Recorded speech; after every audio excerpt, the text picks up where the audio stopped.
अगली स्थिति है अवतल लेंस द्वारा प्रतिबिंब।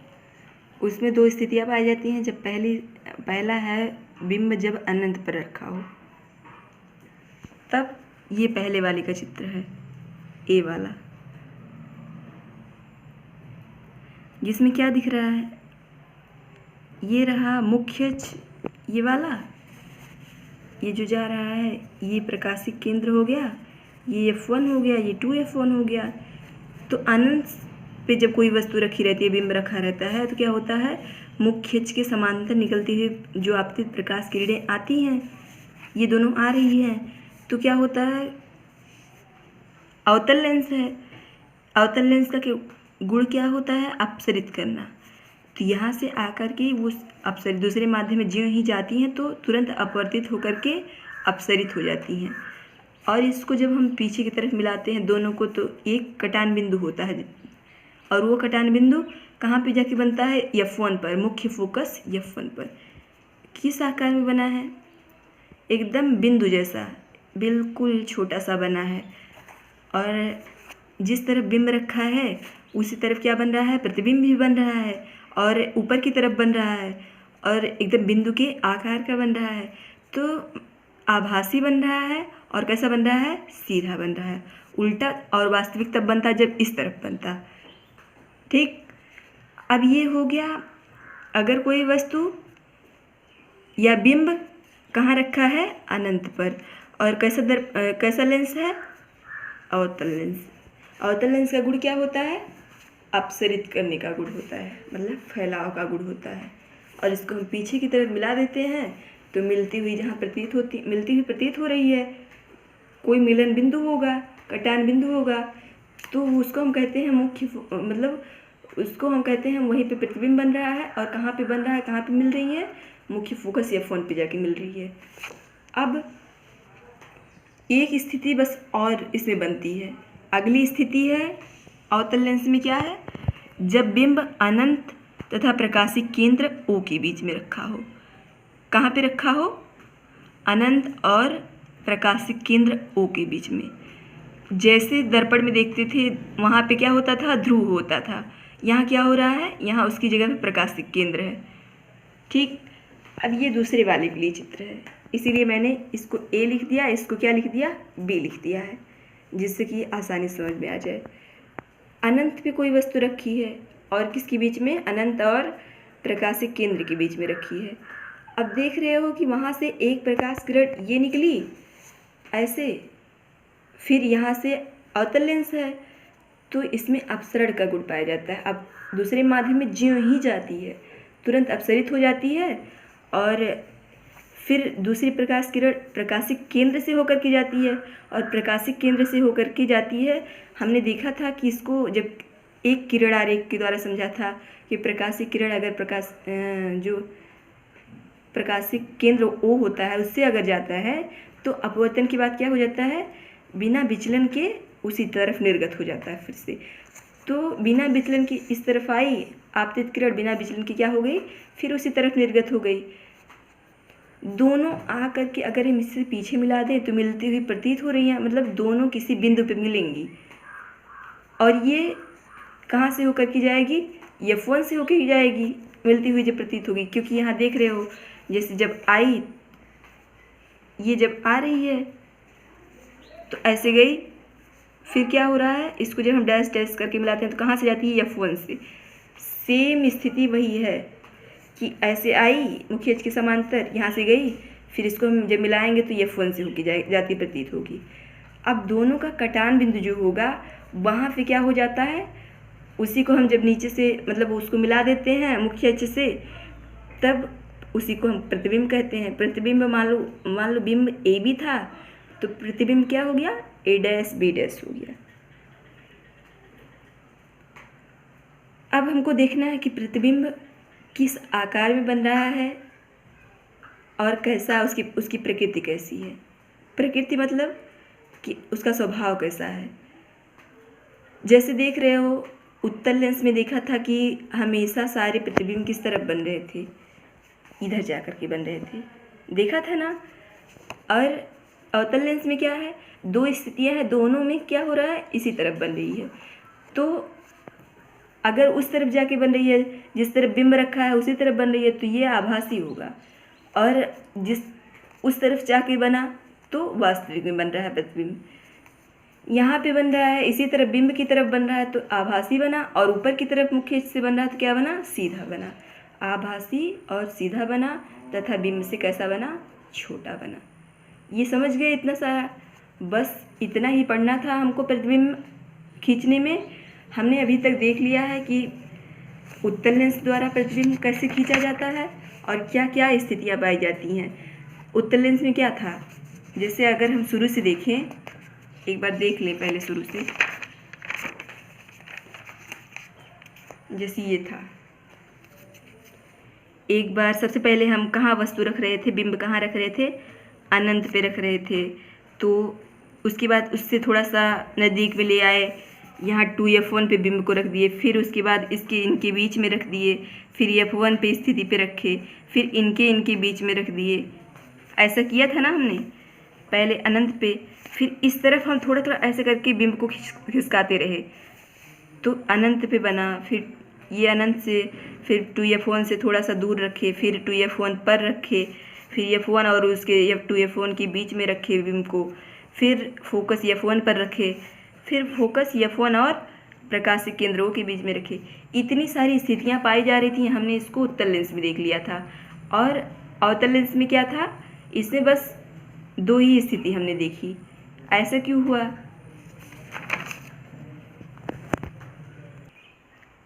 ऐसा इसलिए हुआ क्योंकि जो दर्पण था उसमें देख रहे थे कि जिसमें फैलाव का गुण पाया जाता है, अपसरित करने का गुण पाया जाता है, उसमें हमेशा प्रतिबिंब कैसा बनता है, आभासी बनता है।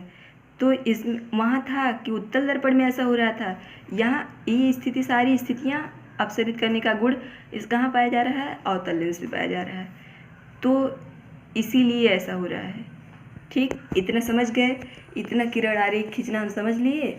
इसको करके देख लीजिएगा और अच्छे से स्केल वगैरह लेकर के, तब थोड़ा जैसे f1 जितना दूर लो उतना का दुगना रहना चाहिए। जैसे मान लो इसको हम 3 लेते हैं यहाँ से प्रकाशिक केंद्र से, तो इससे यहाँ तक 3 ही लेना है हमको, नहीं तो जा कर के जब इसको प्रतिबिंब मतलब बनेगा तो जैसे उसमें लिखा है वैसे सटीक नहीं बनेगा, कभी गड़बड़ हो जाएगा, कभी इधर हो जाएगा, कभी उधर हो जाएगा। तो जब एकदम नाप करके लोगे तब क्या होगा, बिल्कुल एकदम परफेक्ट बनेगा। अब अगला पढ़ना है हमको लेंस सूत्र तथा आवर्धन पढ़ना है। उसमें दर्पण में क्या था, उसमें था कि 1/v + 1/u = 1/f। ठीक, इसका जस्ट अपोजिट लेंस सूत्र होगा, 1/v - 1/u = 1/f। ये हमको याद रखना है। जहाँ v क्या है, प्रतिबिंब की दूरी है, u क्या है, बिंब दूरी है, और f फोकस दूरी है। ठीक, ये ख्याल रखना है। और इसके बाद हमको देखना है कि गोलीय चिन्ह, जो चिन्ह क्या क्या यूज होता है। अगर मान लो बिंब दूरी रहेगी तब क्या चिन्ह यूज करेंगे, और उत्तल लेंस रहेगा उसमें अगर बिंब दूरी है, अवतल लेंस है तब उसमें बिंब दूरी है, क्या यूज करेंगे। तो इसको हम जब अभी सवाल लगाएंगे तो देखेंगे। सारी स्थितियाँ बस दर्पण वाली हैं, कुछ नहीं करना है, सब वही दर्पण वाला लगाना है। तो जो दर्पण में अच्छे से देखा होगा उसको ये इसमें समझने में बिल्कुल भी कठिनाई नहीं होगी, लेकिन जो नहीं देखा होगा उसको तो जा कर के फिर से वो वीडियो देखना ही पड़ेगा। इसमें जब मैं पढ़ाऊँगी, जब सवाल लगवाऊँगी तो मैं फिर बताऊँगी, ऐसा नहीं है कि ऐसे डायरेक्ट चली जाऊँगी। इसको फिर से बताती रहूँगी कैसे चिन्ह क्या यूज होता है। अगर अवतल लेंस होता है तब क्या यूज करेंगे, उत्तल लेंस होता है तब यूज क्या करेंगे, कौन सा चिन्ह फोकस दूरी के साथ क्या लगाएंगे, ये सब अच्छे से बताऊँगी मैं। अभी फ़िलहाल देखते हैं आवर्धन क्या है। आवर्धन हमने दर्पण के लिए भी पढ़ा था, सेम वही है, बस दर्पण के लिए था कि यहाँ पे ये जो देख रहे हो -v/u था यहाँ पे, और यहाँ क्या है, प्लस में है। ठीक, आवर्धन का मतलब प्रतिबिंब की ऊंचाई और बिंब की ऊंचाई दोनों का अनुपात आवर्धन कहलाता है किसी वस्तु का। क्या, फिर से एक बार देखते हैं। जैसे प्रतिबिंब की ऊंचाई है और बिंब की ऊंचाई है, दोनों को जब एक अनुपात में, मतलब प्रतिबिंब ऊपर रखा रहेगा, बिंब नीचे रखा रहेगा, तो इसको अगर हम अनुपात के रूप में रख दें तो इसको हम कहते हैं आवर्धन। आवर्धन मतलब कि इसका आकार, ठीक, आकार ज्ञात करने को जब कहेगा तो हम इसी सूत्र का यूज करते हैं सवाल में। अब पहला क्या था, यम बराबर प्रतिबिंब की ऊंचाई बटे बिंब की ऊंचाई बराबर एच डैश, प्रतिबिंब की ऊंचाई को हम एच डैश से और बिंब की ऊंचाई को एच से निरूपित करते हैं। तो हो गया यम बराबर एच डैश अपान एच। और दूसरा हमने पढ़ा था कि यम बराबर एच डैश अपान एच, ये तो पहला हो गया। दूसरा है बराबर यम बराबर वी बाई यू, उसमें था माइनस वी बाई यू, ठीक। बस थोड़ा सा अंतर यहाँ पे है, इसको ध्यान रखना। बस थोड़े थोड़े से लेंस और दर्पण में कन्फ्यूजन होता है। इस सब का बहुत आगे यूज होने वाला है, ज़रूरत पड़ेगी हमें। अगला टॉपिक है लेंस की क्षमता। लेंस की क्षमता से क्या तात्पर्य है? क्षमता सीधे सीधे क्या, फोकस दूरी पर निर्भर करती है, ठीक। अगर फोकस दूरी मतलब अगर उत्तल लेंस है तो क्या होता है, उसे प्रकाशिक केंद्र के निकट फोकसित कर देता है, और अगर अवतल लेंस होता है तो क्या हो जाता है, उसे अपसरित कर देता है, ठीक। कहने का क्या मतलब है कि प्रकाश किरणों में जो अभिसरित करने का गुण होता है और जो अपसरित करने का गुण होता है, उसकी जो मात्रा होती है उसको क्या कहते हैं, उसकी जितनी क्षमता, उसी को हम उसकी क्षमता कहते हैं। जैसे किसी आदमी में कहा जाएगा कि इसकी क्षमता कितनी है, तो क्षमता देखने के लिए क्या देखेंगे, कहा जाएगा कि कितना वो, मान लो कोई वजन उठा सकता है, कितना वो काम कर सकता है, ठीक, इसी को कहते हैं। तो लेंस का काम क्या है, किसी वस्तु को अभिसरित करना मतलब एक जगह इकट्ठा करना, या किसी वस्तु को क्या करना, अपसरित करना मतलब दूर फैलाना। जैसे अगर चश्मा हम लगाते हैं तो उसमें कहता है कितने पावर का है, कोई कह दे कि कितने पावर का है, तो सब लोग कहते हैं कितना, 1 2 3, मतलब जितना होता है उतना कहते हैं। तो इसका सीधे सीधे मतलब क्या है कि तुम्हारे जो चश्मे में क्या है, कितनी क्षमता का, कितने पावर का फोकस दूरी का लगा है, ठीक, लेंस। और उसमें क्षमता का सीधे तात्पर्य क्या होता है कि अगर उत्तल लेंस है, अगर तुम्हारा जो चश्मा है उसको अभिसरित कर रहा है तो इसका मतलब है कि उसमें उत्तल लेंस लगा है, और अगर अपसरित कर दे रहा है, फैला दे रहा है, तो क्या मतलब है, अवतल लेंस है। तो लेंस की क्षमता समझ गए। लेंस की क्षमता का मतलब क्या है, प्रकाश किरणों को अभिसरित या अपसरित करने की जो मात्रा होती है उसी को क्षमता कहते हैं। उसको हम पावर कहते हैं। पावर का पहला अक्षर क्या है, पी, तो इसीलिए हम इसको क्षमता को किससे प्रदर्शित करते हैं, पी से प्रदर्शित करते हैं, ठीक। अब लेंस की क्षमता किसके आधार पर निरूपित की जाती है, फोकस दूरी के आधार पे। तो क्षमता जहाँ भी आएगा बस तुरंत ही हमको फोकस दूरी याद में रखना है, ध्यान रखना है कि अच्छा हमको बताया गया था कि जो क्षमता होती है सीधे सीधे फोकस दूरी पे निर्भर करती है। तो अगर लेंस की क्षमता पूछ रहा है तो अगर फोकस दूरी उसमें नाम नहीं आ रहा है तो मेरा सवाल गलत हो जाएगा। सूत्र होता है P बराबर 1/F, ठीक। अब तुरंत देख रहे हो कि F आ रहा है कि नहीं, फोकस दूरी तुरंत आ रहा है। तो क्षमता सीधे सीधे फोकस दूरी पर निर्भर करती है, लेकिन क्षमता का उल्टा होता है फोकस दूरी। अगर फोकस दूरी ज़्यादा होगी तो क्या होगा, क्षमता कम होगा, और क्षमता अगर ज़्यादा होगी तो फोकस दूरी कम होगा। मतलब कि वही मैं कह रही हूँ, मतलब सारा वही कह दी। अगर फोकस दूरी कम होगा तो ये ज़्यादा होगी, अगर ये ज़्यादा होगा तो ये कम होगी, ठीक। अब देखते हैं लेंस की क्षमता का मात्रक। ये इम्पॉर्टेंट टॉपिक है, इसको ध्यान से देख लेना, में भी आ जाए, ठीक। कुछ नहीं करना है, क्षमता का तात्पर्य है फोकस दूरी से, और अभिसरित या अपसरित करने का गुण क्षमता है, बस यही कहना है।